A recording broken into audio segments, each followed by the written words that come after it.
the most overused phrases to come out of the last year is this idea of finding a new normal, right? Well, this year, weather watchers will find a new climate normal, but it's got nothing to do with COVID or with climate change. It's actually something that's happened every decade for almost the past century. I'm explaining in this week's Heather's Weather Wise.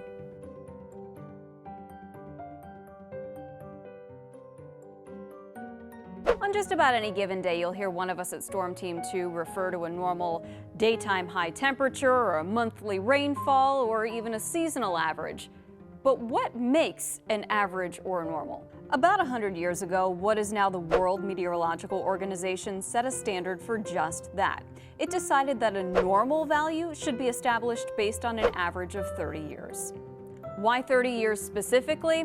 Well, the answer is a combination of statistical science and a little bit of convenience, too. Statistically, in order to have a good representation of a data set, you need a good amount of data points. But you can't just work with 100 years worth of data because, number one, that would be a lot of data to process. And number two, we know that Earth's climate is evolving a lot faster than that. So here's a look at the most recent data set. It ran from 1981 to 2010. Our 30-year average was based off of that set.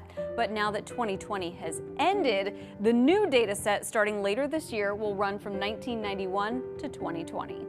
Let's have a little fun and compare the two time periods. Buffalo's 30-year average annual temperature will rise from 48.5 to 48.9 degrees.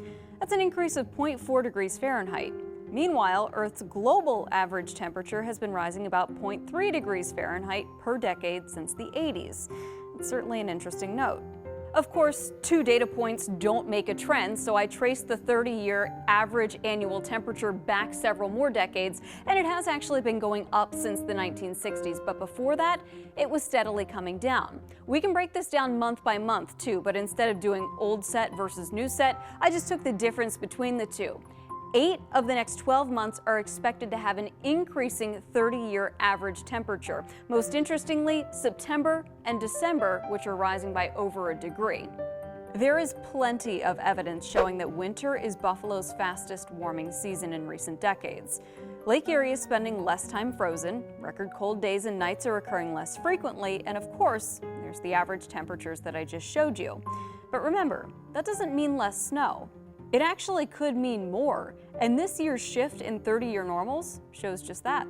From 1981 to 2010, Buffalo's average annual snowfall was 92.5 inches. With this new 30-year average data set, that'll go up to 93.1. A small increase? Yes, but it is an increase. The problem for snow sports lovers is keeping the snow that falls on the ground long enough to enjoy. That's it for this week's Heather's Weather Wise. I'll see you next week with a new topic, but until then, remember it's good to be a geek.